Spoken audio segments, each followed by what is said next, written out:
All right. Hey, everyone. Welcome back. People hear me okay? All right. So if, as usual, you can take a second to enter your SUID so we know who's here. So today's lecture will be a choose your own adventure lecture. So I think, by now you've learned a lot about the technical aspects of building learning algorithms. And then in the third course, in the third set of modules, you saw some of the principles for debugging learning algorithms and how to actually use these tools in order to be efficient in how you build a machine learning application. What I want to do today is step through with you a moderately complicated machine learning application. And throughout all of today's lecture, I'm going to step you through a scenario and then ask you to kind of choose your own adventure. Because if you're working on this project, what are you going to do, right? And to give you more of that practice in the next, hour and a bit that we have on thinking through machine learning strategy. I've seen in so many projects, there are sometimes things that a less strategically sophisticated team will take a year to do.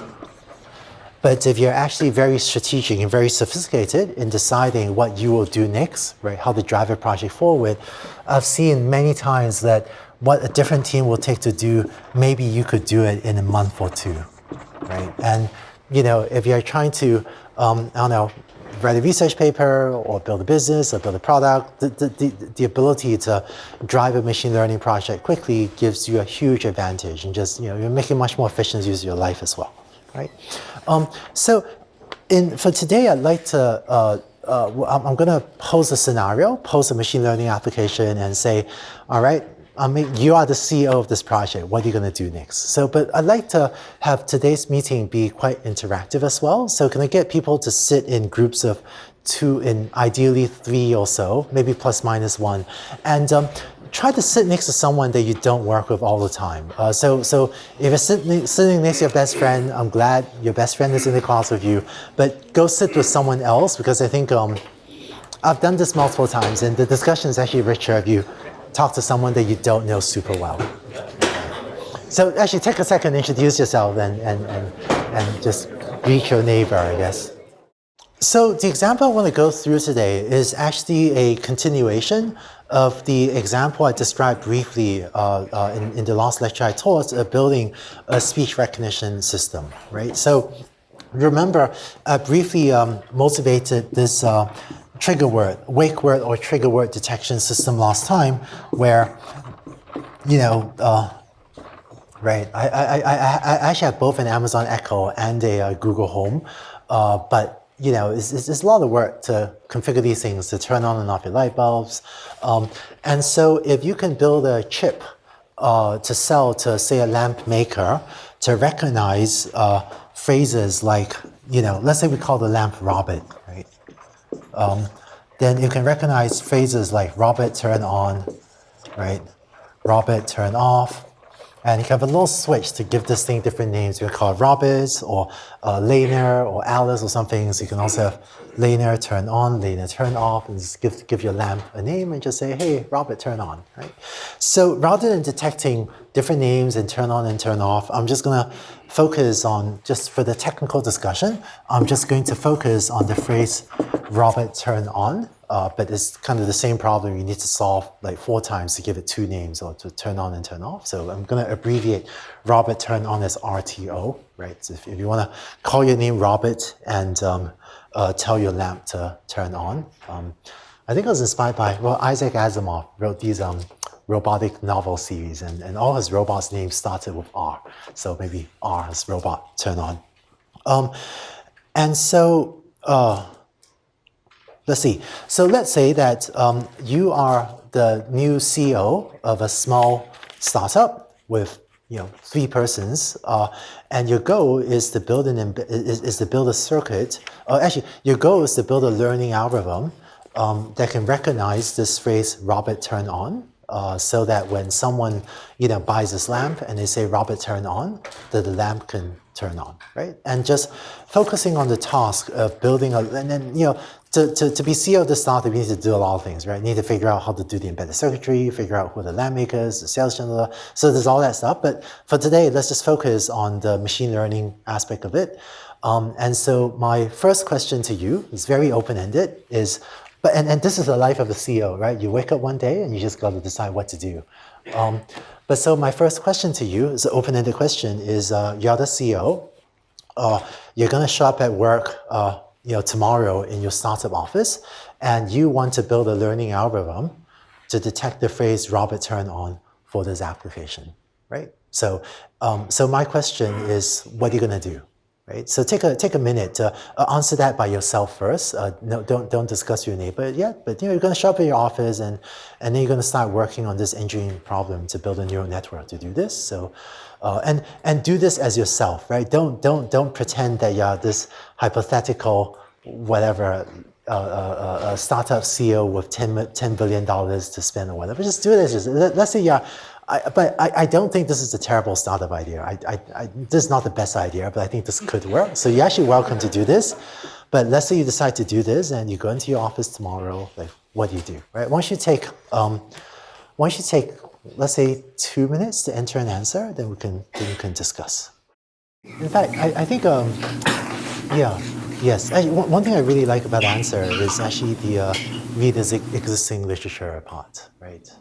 In fact, when you're starting a new project, and I think when you're starting a new project like that, assuming you've not worked on trigger word detection before, reading research papers or reading code on GitHub or reading blog posts on this problem is actually a very good way to quickly level up your knowledge.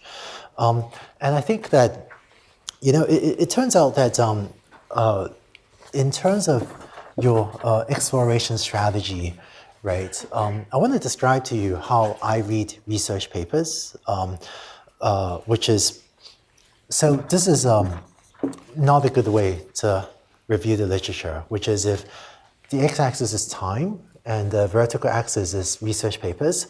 What some people will do is find the first research paper and read that until it's done, and then go and find the second research paper and read that until it's done, and then go and find the third research paper, and just have this very sequential way of reading research papers. And I find that the more strategic way to go through these resources, everything ranging from blog posts, lots of good Medium articles that explain things, right? Research papers, right? GitHub, is if you use a parallel exploration process where this is actually what it feels like when I'm doing research when I'm trying to learn about a new field that I'm not that expert in, right? So I've actually done a lot of work on trigger word detection, but if I hadn't worked on this before, then I would probably find, 3 papers. So again, x-axis is time and vertical axis is different papers, and read a few papers kind of in parallel at a surface level and skim them. And based on that,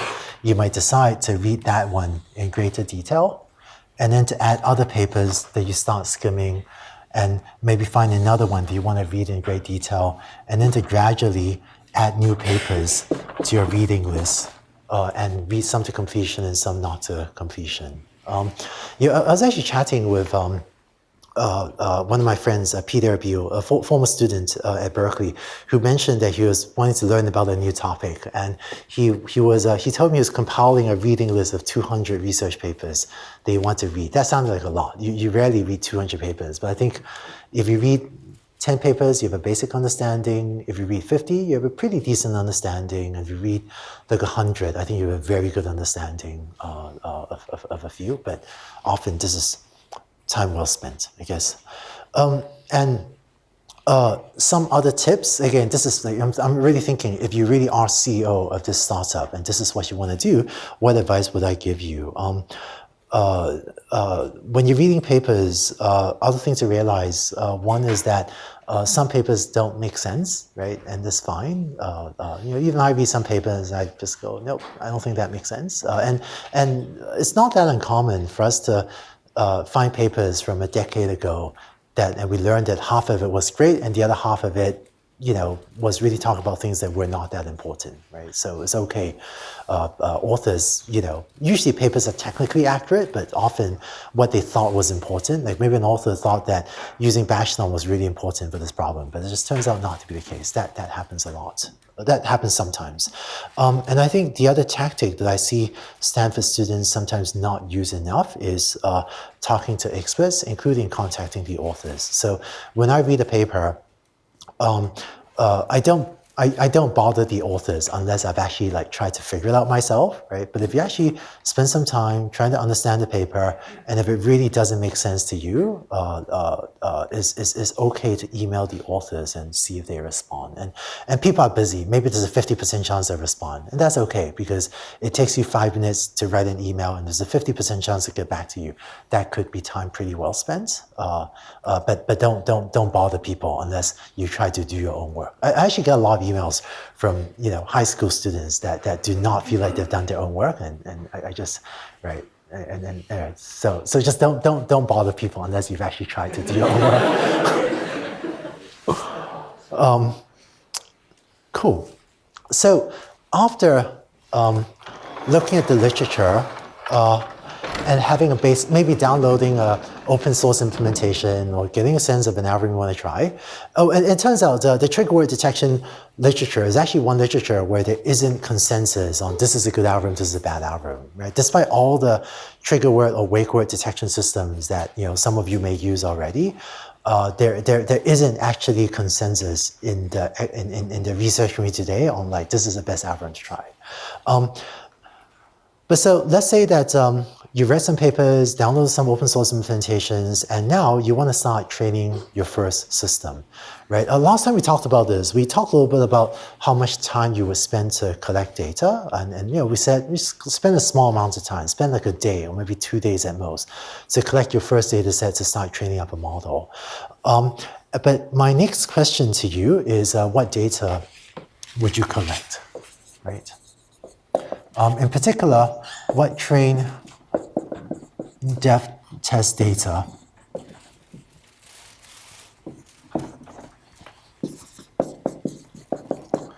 would you collect? So you've decided on an initial neural network architecture and you want to train something to recognize this phrase Robert turned on. I think there's probably, I don't think it's possible to download the data set. I don't think anyone has collected the data set with the words Robert turned on and posted it on the internet. So you have to collect your own data for this particular trigger phrase that you want to use.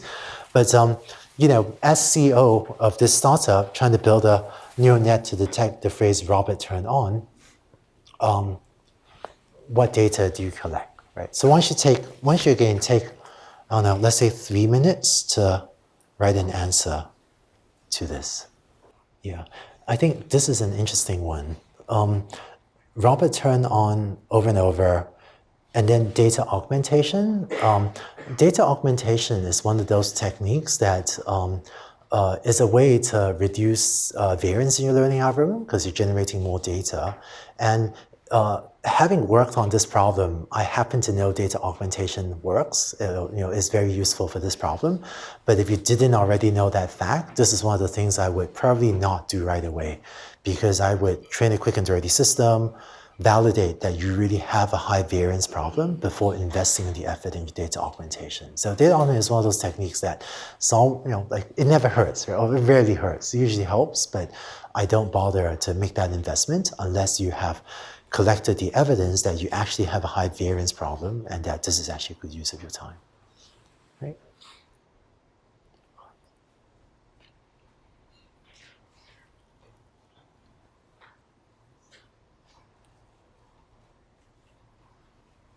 Yeah.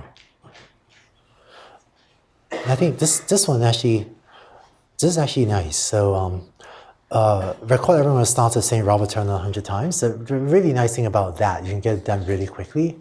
When I'm working with teams, I actually think in terms of hours, in terms of how long it takes us to do something. So this one you could probably do in 30 minutes, right? So you can get your data set collected in 30 minutes and get going. Or if you run around Stanford and just ask, friends or strangers to speak into your laptop microphone, you can spend a few hours to get a much bigger data set than possible with a startup. So I probably do that. I probably actually go and collect data in several hours rather than only spend 30 minutes. But this is actually pretty interesting as well because it lets you get it done really quickly. Does that make sense? Right? So,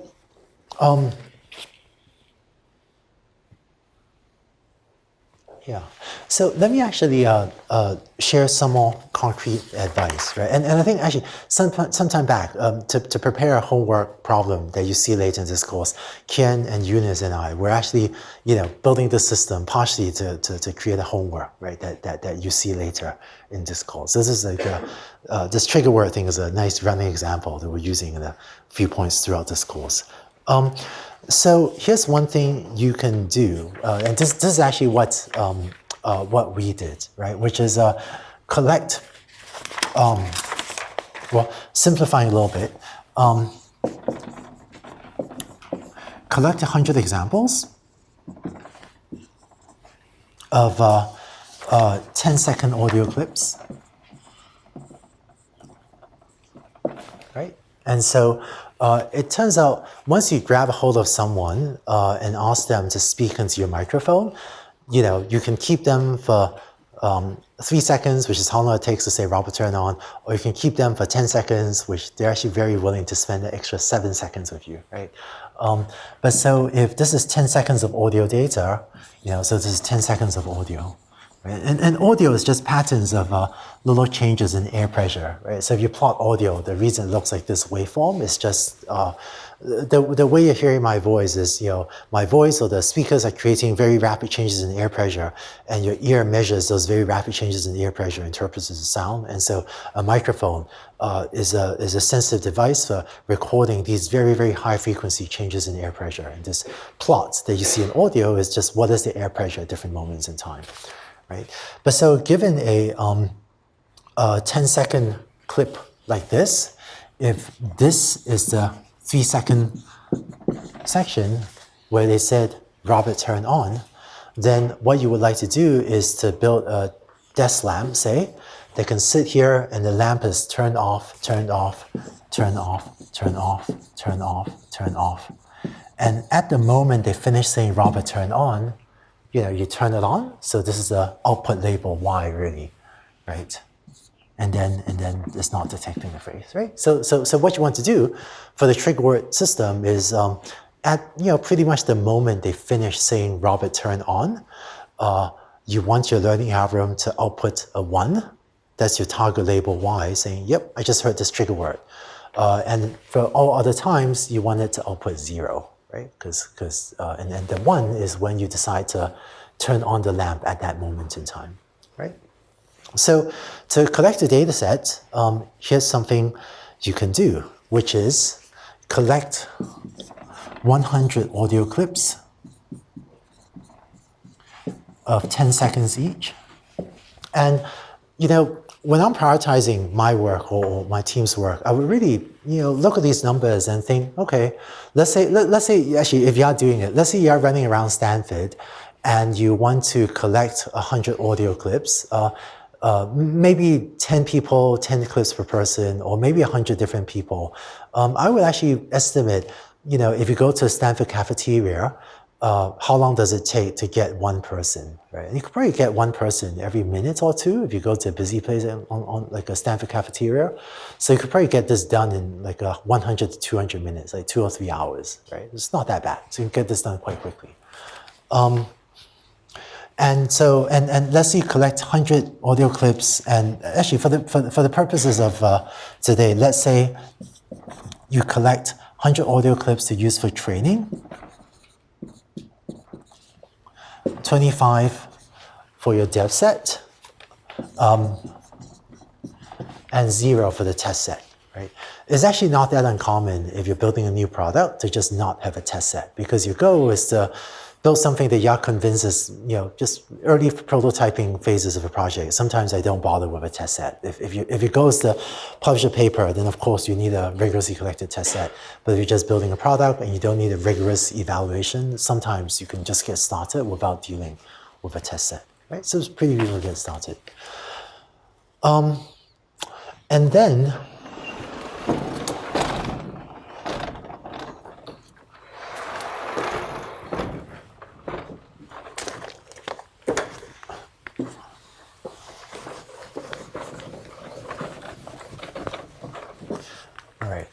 So taking that audio clip from above, one thing you can do to turn this into a supervised learning problem is to take, the phrase Robert turn on can be said in less than 3 seconds. So let's say you take 3 seconds as the duration of audio, right? So what you can do is clip out, so let's say here was when Robert turn on was said.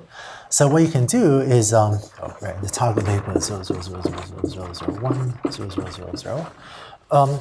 What you can do is then clip out different audio clips of 3 seconds. So here's one audio clip. And you can take that audio clip, this is X, and the target label is 0, because Robert turn on was not said. And you can take this audio clip, a different randomly clipped 3-second clip, and that clip also has the target label of 0.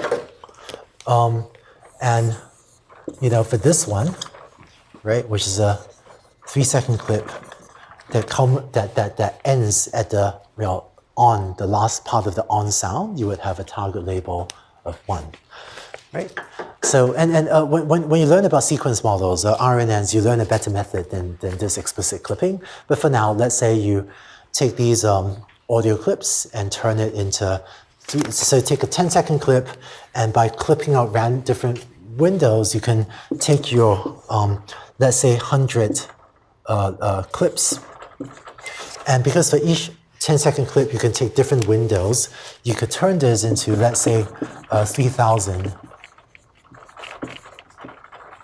training examples, right? So here, I took a 10-second clip and took three different 3-second windows, but if you take 30 3-second windows, then each 10-second audio clip becomes 30 examples. And now you've turned the problem into a binary classification problem, where you need to train a neural network that inputs a 3-second clip and labels it as either 0 or 1. Right? Does that make sense? And so this is an example of the more complex pipelines you might have if you're building a learning algorithm to take a continuous audio detection problem and turn it into a binary classification problem, which you've learned how to build various neural networks for. Right? And again, when you learn about RNNs, you learn about other ways to process sequence data or temporal data. Okay? So, go ahead. In the method you suggested right now, is that manually labeling the data? Oh, is this manually labeling the data? Yes, I would, yeah. Actually, if you have 100 examples, it's not that hard to just listen to it, on your laptop with some audio playing software to figure out when they finish saying Robert turn on, and then at that moment to put a 1 in the target label, right? Because this is really when you want the lamp to turn on, right? Make sense? Cool. So, any other questions? Actually, feel free to ask clarifying questions. Yeah, go ahead. I wonder if this is going to cause the problem that ones are too sparse. Oh, sure. Let me get back to that. Cool. Sure. Anything else? All right. Is there a specific reason we only train them with 3 seconds of voice snippets instead of 4 or 5? Like some people's voice might drag. Oh, I see. Yeah. Oh, why do we do 3 seconds instead of 4 or 5 seconds? There's another hyperparameter you can test. Right. So I think I don't know. You have to say it really slowly to take, I don't know, right? 3 seconds is this, right? So you say Robert turn on, right? So again, it's a design choice, yeah. Yeah. All right. So let's say you do this, feed it to supervised learning algorithm, train a neural network. And let's say that when you classify this, when you run this algorithm, you end up with 99.5% accuracy, right? But you find that the algorithm has 0 detections.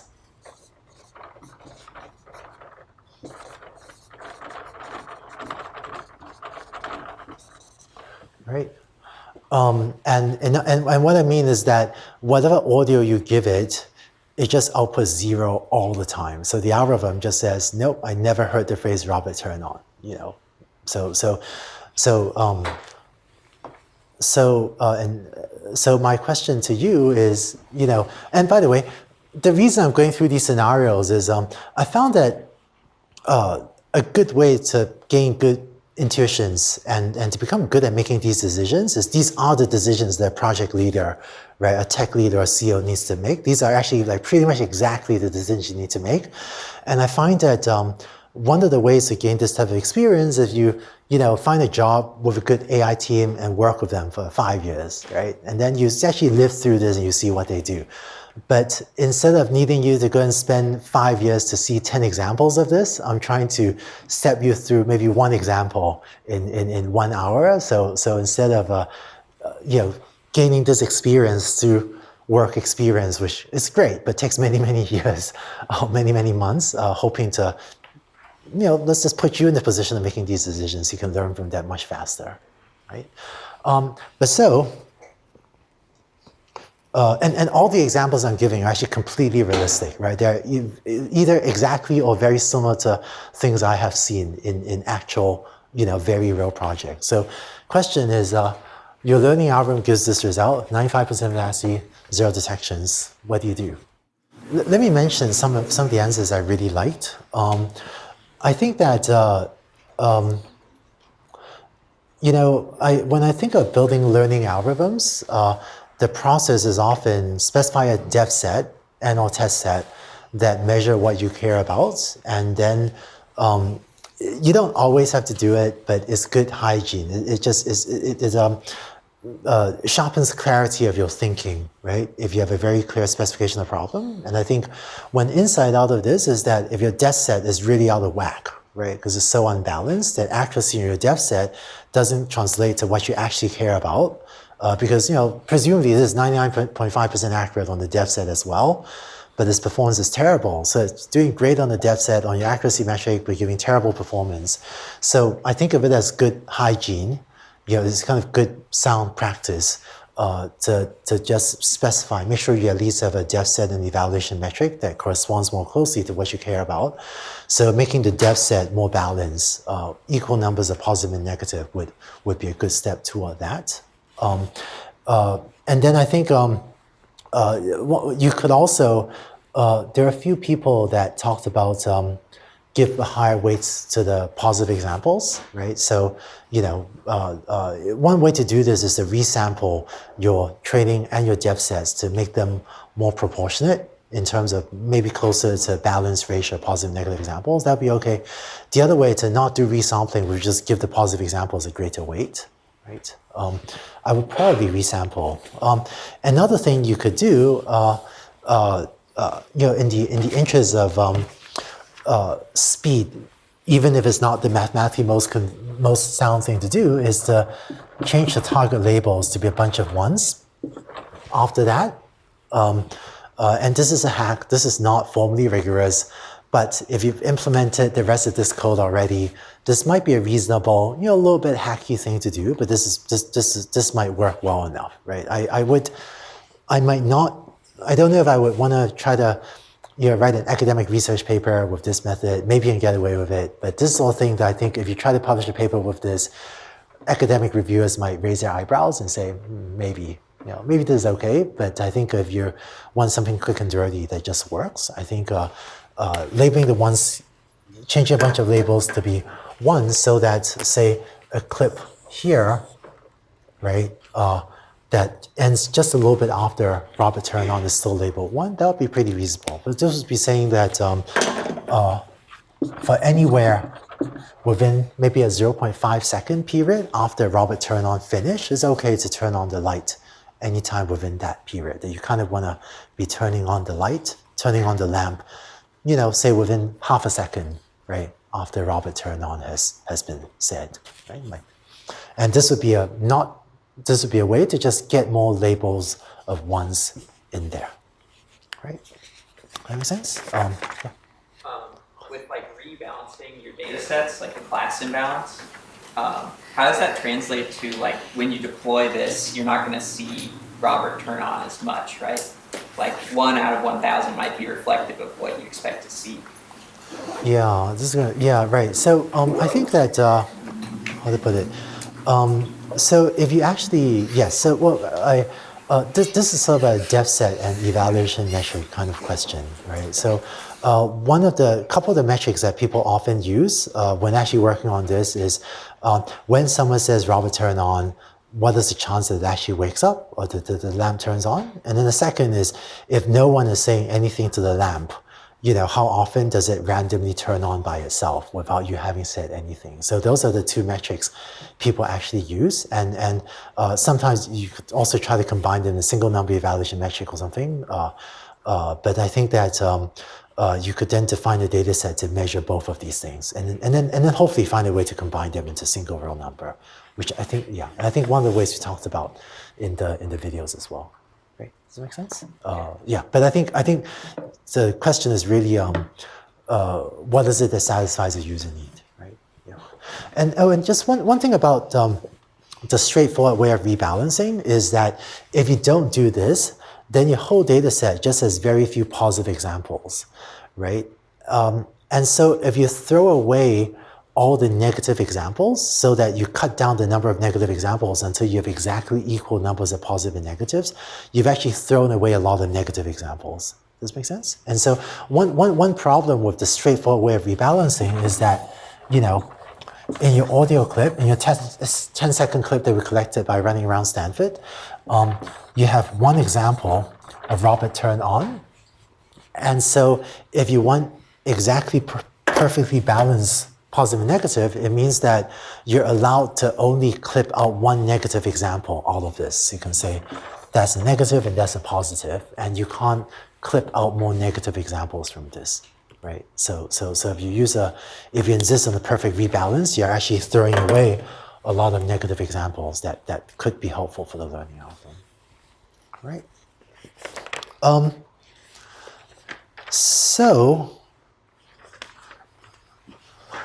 All right. So, a lot of the workflow of building learning algorithms is building learning algorithms feels more like debugging, right? Because what happens in a typical machine learning workflow is you implement something and it doesn't work, so you figure out what is the problem, so you fix that. Like rebalancing or reweighting or adding more ones. And so that fixes the current problem. And then after fixing the current problem, which is the one we just solved, say, you then come across a new problem and you have to solve that. And you fix that problem, you come across another new problem. So I find that the workflow of when I'm working on a machine learning project, it often feels more like software debugging than software development. Right? Because you're often trying to figure out what doesn't work and then trying to fix that. And after you fix that problem, then another bug surfaces and you squash that and you do that and another, and you kind of keep doing that until the algorithm works. So if I keep talking about, your algorithm doesn't work, what do you do next, right? That's kind of the theme of today's presentation. But that is what the workflow, that is what your day-to-day work of developing a learning algorithm is usually like, because it's like, it doesn't work, you fix it, it still doesn't work, so you fix that, it still doesn't work, you fix it, and you do that enough times until it works, right? That is actually what often working on the learning algorithm looks like. All right, so let's say you fix that problem, and you conclude through doing error analysis that your algorithm is overfitting. Right? So, you've added a lot more ones, so the data set is a little bit more balanced. So let's just add a bunch of ones like I did on that previous board, right? Let's just add a lot of ones here, so the data set isn't as unbalanced. And let's see.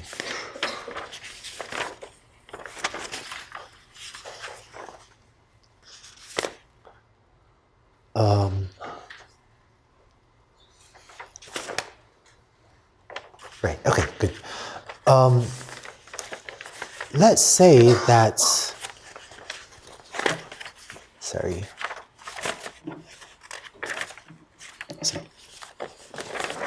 Too many pages of notes here. Okay, good.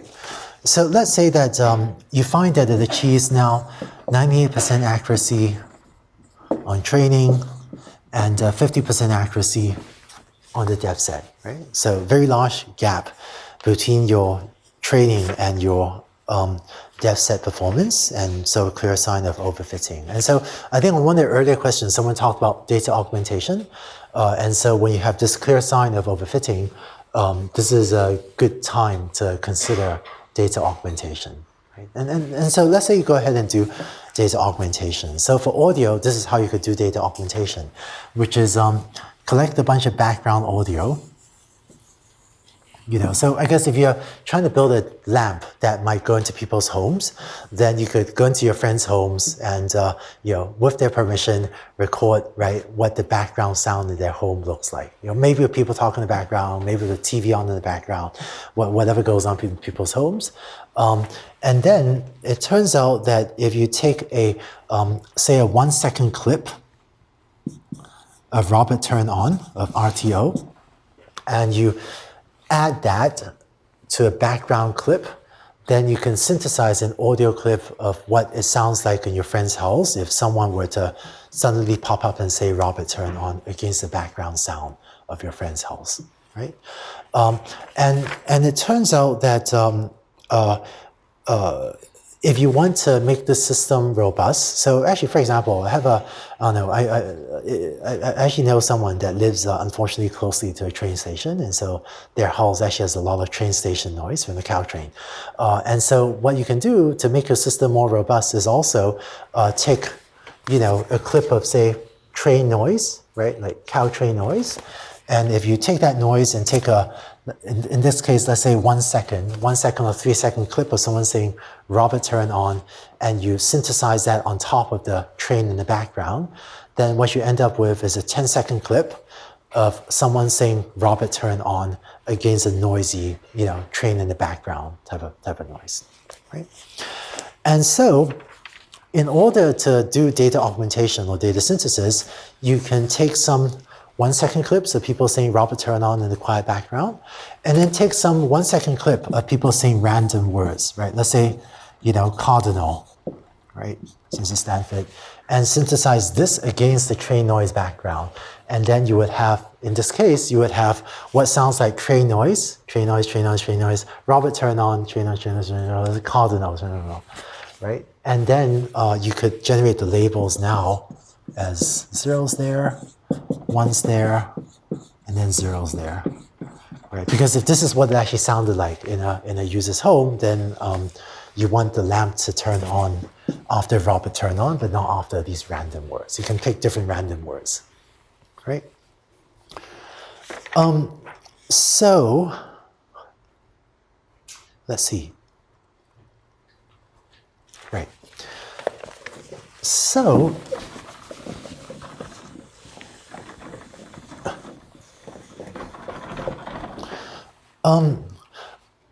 what I'd like you to do is evaluate 3 different possible ways to collect noisy data, right? To collect this type of background data, right? And so what I'd like you to do for the next question is, let's say you and your team, have brainstormed a few different ways to collect this type of background noise data. And let's say you've decided that you would like to collect 10 hours of background noise data, right? Okay. So I'm going to present to you 3 options. One is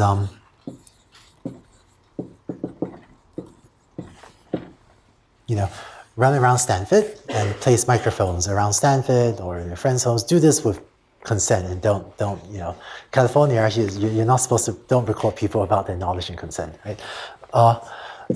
Second is download clips online, right?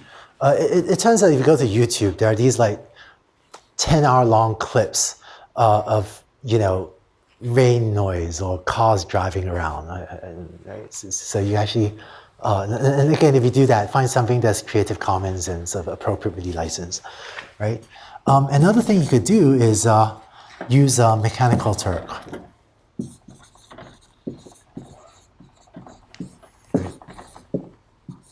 Amazon Mechanical Turk. We can have people all around the world be paid, modest amounts of money to submit audio clips, right? So for the next exercise, what I want you to do, because, and I want you to have this exercise of this discipline, which is, what I want you to do is, I want you to estimate, let's see, what time is it now? Okay, it's 12:30 p.m. right now.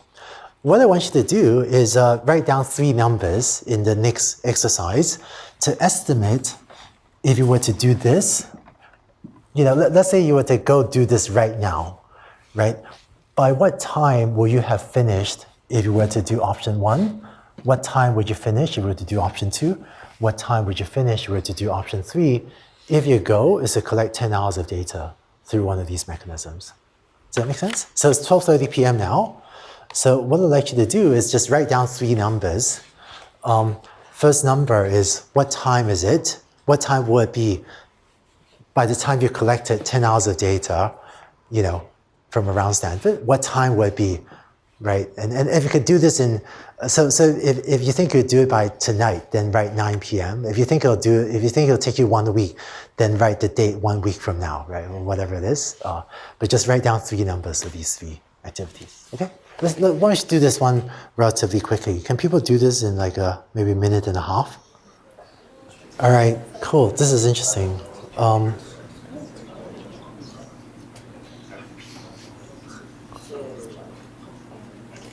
Yeah, what do people think? Actually, this is surprisingly large variability. I'll mention one thing that surprised me. I'll give you my own assessment. I think that, when I'm leading startup teams, we tend to be very scrappy, right? And so I think that if it goes to collect 10 hours of data, if you have 3 friends with laptop, you can collect 3 hours of data per hour because you have 3 recordings going in parallel. So if I were doing this with, say, 2 other friends, I bet we could get this done by tonight, right? Because if you need 9 hours of data, that's each person needs to collect 3 hours of data, and you run around Stanford and keep the microphones running. I bet I could get this done by 6 p.m., right? Maybe even earlier. I don't know. Download clips online. It's actually, I don't know, it's actually an interesting one, maybe about the same time. It turns out one tricky thing about downloading clips online is that I think a lot of there are people that have trouble sleeping at night, so they listen to highway noise or whatever, right? And so there are these, 20 hours of highway clips, highway noise on YouTube that you can find. But I don't know how those clips were generated, and I suspect a lot of them loop, right? Meaning it's the same 1 hour played over and over. So I actually think it's harder than one might guess to get 10 hours of non-repetitive data. And it's one of those things, if I take an hour of highway sound and loop it, you can't tell the difference because all highway sound sounds the same. I just can't tell 1 minute of highway sound from another one. But if you have 1 hour of highway sound looped 10 times, the learning algorithm will actually perform much less well than if you have 10 hours of fresh highway sound. So this I would actually have a harder time doing. I think if I were doing this, because of these problems, I would probably budget until sometime tomorrow, right? Maybe 9 p.m. or something. Maybe that's doable. I'm not sure. The one surprise to me was some people thought they could do this by tonight. I've used Amazon Mechanical Turk. It's actually a huge process to set up Amazon Mechanical Turk, get people on board, and especially to get them microphone. I don't know if you implement something on Flash so you can speak in their web browser, and Flash isn't really supportive. It's actually not that easy to get a lot of Turkers to do this, and the global supply of Turkers is also unlimited. So if I were doing this, I would probably, I don't know, maybe a week or something, right? Hard to say, I'm not sure. But so the specific opinion isn't that important, but I want you to go through this exercise because this is how efficient startup teams should, brainstorm a list of things, and then you all figure out how long you think it'll take to do these things. And I think we can have a debate about how high quality the data is. I think you can get very high quality data from this and from this. I just don't trust a lot of those online audio sources. But if this is really fast and you can get pretty high quality data, I would probably do this to collect the background sound to get going. right? But I think that part of the workflow I see of, fast-moving teams is pretty much exactly what you did, which is why I wanted to have that exercise of brainstorming the list of options and then really estimating, what time can we get this done? And then use that to pick an option, right? And then I want to just mention one last thing, which is that these differences matter, right? I've actually, I built a lot of speech systems, built a lot of machine learning systems.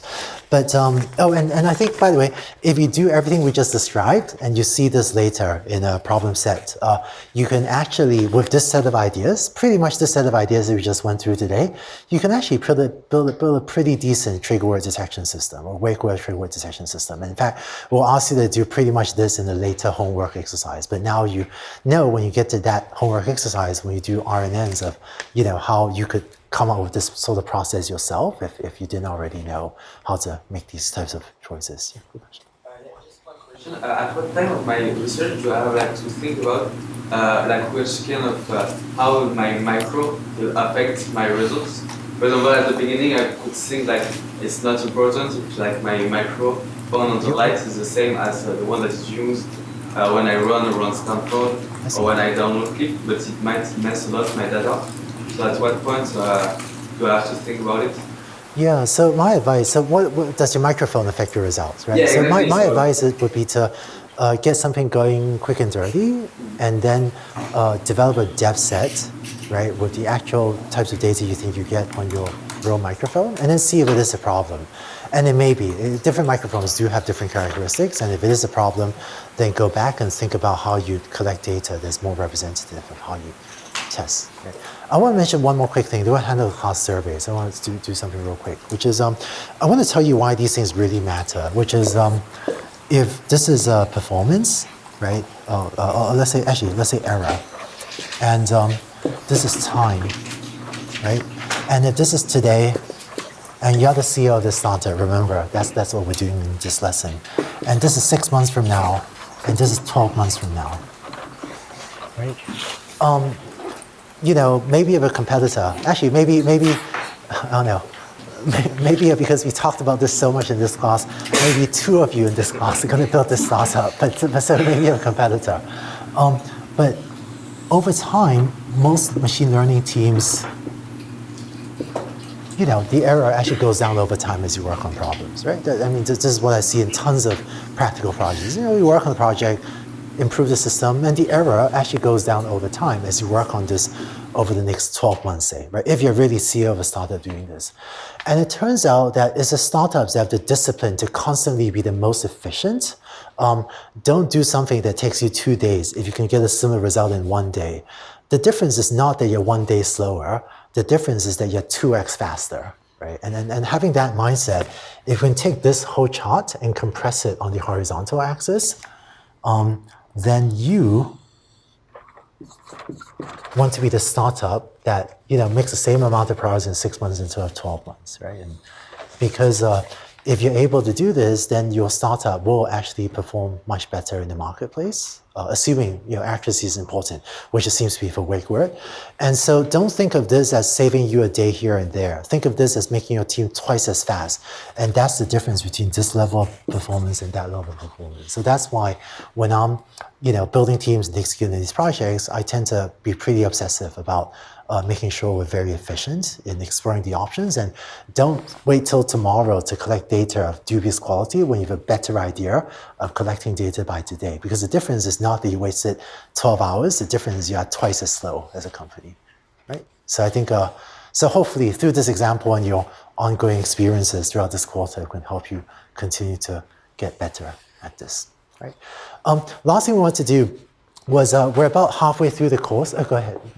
We want to hand out a survey, an anonymous survey, to get some feedback from you about this class. And whenever we get these surveys, we end up, thanks to previous generations of students' feedback, we've already been gradually making the class better. So I think Kian and I actually read all of these questions ourselves and try to find ways to take your feedback to improve the class. So if you can take 5 minutes to fill out the survey, and you can hand it in, just drop it off anonymously. up here in front. Be very grateful for your suggestions. Okay, so I think if you haven't entered your ID yet, you could still do so, but that's it for today. So please fill out the survey and the anonymously just drop that back in front, then we'll wrap up. Okay, thank you.